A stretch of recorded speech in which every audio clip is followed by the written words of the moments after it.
Hello and welcome to Built for MENA, the podcast about the real stories behind advertising and marketing technology in the Middle East. I'm Dom Kozak. This one's a different episode. There is no guest. We're 5 episodes into season 1. 5 people who build, sell and spend money in this region all asked exactly the same 7 questions. That's the whole point of the format. Ask everyone the same thing and the patterns show up on their own, rather than me deciding in advance what the story is. So, before I take a break for the summer, I want to go back to those 5 conversations and tell you what actually came out of them, where they agreed, where they flatly contradicted each other, and the one answer that surprised me the most. Let's start with the only thing that all 5 of them agreed on. Every guest, without being prompted and without hearing each other, said a version of the same sentence. What works everywhere else does not work here. Moda put it the most simply in episode 3. He was 2 days into launching a global brand into this market back in 2010, and he already knew. The most simple way to put it is, and I said this to my fellow colleagues at dinner, which is our global playbook doesn't work in this region. And that said it all. That set the tone for the next couple of days. Terry Kane called the same thing the classic entry mistake, assuming your tech works here because it worked in London or New York. But 5 people saying the playbook doesn't work is easy to nod along to. What's more useful is that they each meant something different by it. For Moda, it was cultural. For Terry, it was technical. And for Oliver Klander, it was commercial, that your product's reputation somewhere else buys you nothing here without proof points and someone actually on the ground. For Trevor D'Souza, it was about planning. One brief with a few tweaks applied to 200 nationalities. And for Kenny Marie, it was geographic, that people outside still think MENA is one market. Same conclusion, 5 completely different routes to it. That's what tells you it isn't just a slogan. Every episode ends the same way, relationships or technology. 4 of my 5 guests said relationships. Moda said hands down, Trevor said always. But I want to be careful here because it's a relationship market could be the laziest thing anybody says about the Middle East, and it usually means networking. Trevor pushed back on exactly that. The other shift I take really seriously is the relationship here is more serious from a professional discipline, like not actually networking, actually a relationship between a Dom and a Trevor, or a Trevor and ex-partner or ex-client. That matters a lot in this market. It holds a lot of weight as compared to other markets. So that's something I find very interesting over here. So that's my personal perspective. That's my shift in terms of the way I look at things over here. That's a different claim. Not that people here are friendly, but that the relationship carries professional weight and accountability. And then there's Kenny Marie, who is the only guest in 5 episodes to answer technology. And I've thought about that one a lot, because at first it reads as the odd answer out, but it isn't. She's the most data native guest that I've had on so far, and her entire episode is an argument that the foundations underneath all these relationships aren't yet built. A good relationship cannot resolve an identity. It cannot break down a data silo. So the 4-1 split isn't a disagreement about the region. It's a disagreement about what stage we're at. Which brings me to the real argument of this season, and the bit that I didn't expect. Everyone agrees this region moves fast. That's not that interesting. What's interesting is that they disagree about what the speed is costing us. Terry's version is the optimistic one, and to be fair, he has the receipts. This region largely missed the desktop web, partly because the early internet was built in Latin script, and it leapfrogged straight into mobile. He thinks the next stage is the one where the region leads rather than follows. Excellency said that there's 2 things that the UAE will be trading in the future. One is oil and the second one is gigabytes. And I thought that was that's such smart thinking that the future here is going to be utilization of AI. It's going to be a leading part of AI. It's going to be a leading part of financial markets. I think it's also going to be a leading part of technology from an advertising standpoint as well. And I really hope that we can be a big part of that journey with the government, along with other big tech companies in the market as well. But the future looks very bright, and that's what's exciting. Kelly Marie sees the same opportunity and then puts a condition on it I haven't been able to stop thinking about.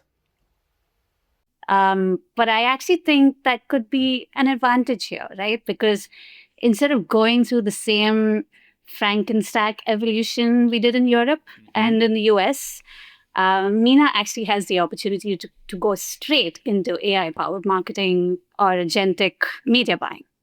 The question is whether the data foundations are solid enough to power that AI. That's the season in 2 sentences. We can skip a decade of other people's mistakes. We can also skip the part where we build the plumbing and find out later whether you needed it. Oliver said the same thing from the other direction. Speed can negate the proper planning and foundational pieces. He still thinks that the drive outweighs it, but he named the cost.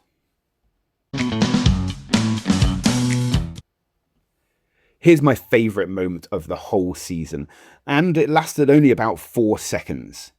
In the quickfire round, I asked for the most overrated buzzword, and then immediately for the most underrated opportunity. Oliver gave the same answer to both. The most overrated buzzword in ad tech right now. Retail media. The most underrated opportunity in MENA ad tech. Retail media. Excellent.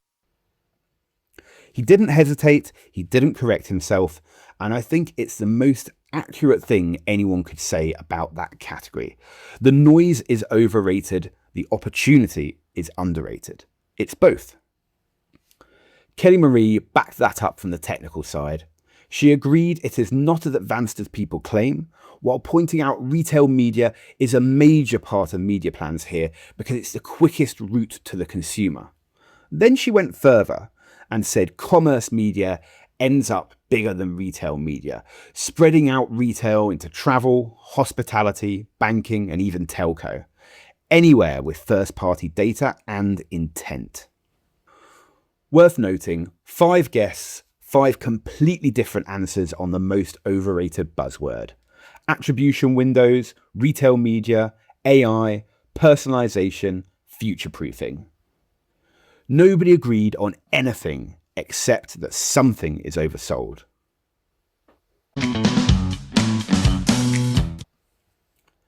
Terry Kane gave me the hardest number of the season. It really is quite fascinating, the fact that 80% of media spend, approximately digital media spend, according to the IAB, goes into a social platform or a walled garden of some sort.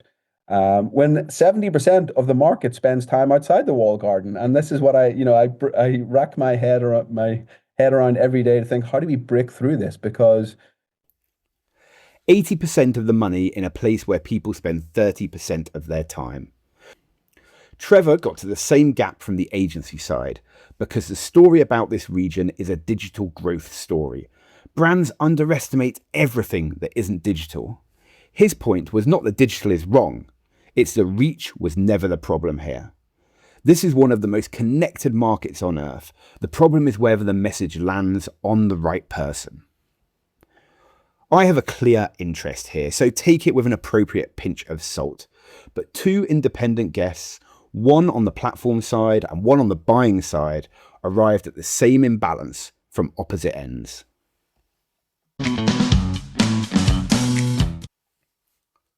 The last theme is the one I'd like people outside the region to hear.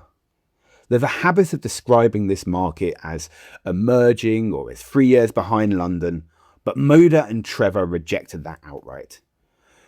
Moda's version isn't that it's catch-up, it's deliberate. The region is deciding what technology earns its place rather than importing the whole stack because everybody else has it. Trevor took it furthest of anyone on the show.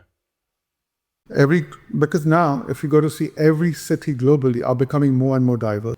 You go to Europe, there's a multicultural community sits in London, there's a multicultural community that sits in Portugal or Spain for that matter. So Dubai or UAE becomes the playbook. We don't need to follow other market playbook. We have our own playbook, which can be integrated into other. Also, I think from a MENA point of view, we'll be known for integrating media investments more intelligently across the full picture. Just think about what he's claiming. Every major city on Earth is becoming more diverse. This region has been planning for 200 nationalities in one city for years because it had no choice. So the market that has already solved multicultural planning isn't behind. It's early. He gave me a concrete example too. He asked a planner in the US how to reach a specific Indian community in a specific set of cities, and the answer came back as Meta and Google. Here, he said, we know where they live and what they do. There is more to be done than Meta and Google. So, 5 episodes. Here's what I take from them. The playbook doesn't travel, and everyone who has actually done it here knows that. The relationships are real, but they're a professional discipline, not a social one. The speed is the region's biggest asset, but also its biggest risk at the same time. And whether the data foundations get built underneath is the question that decides the next 5 years. And this market is not a late version of somewhere else. On multicultural planning, it's ahead, and it should be exporting that rather than importing playbooks. 3 of my 5 guests, when asked what skill the industry needs next, said some version of listening.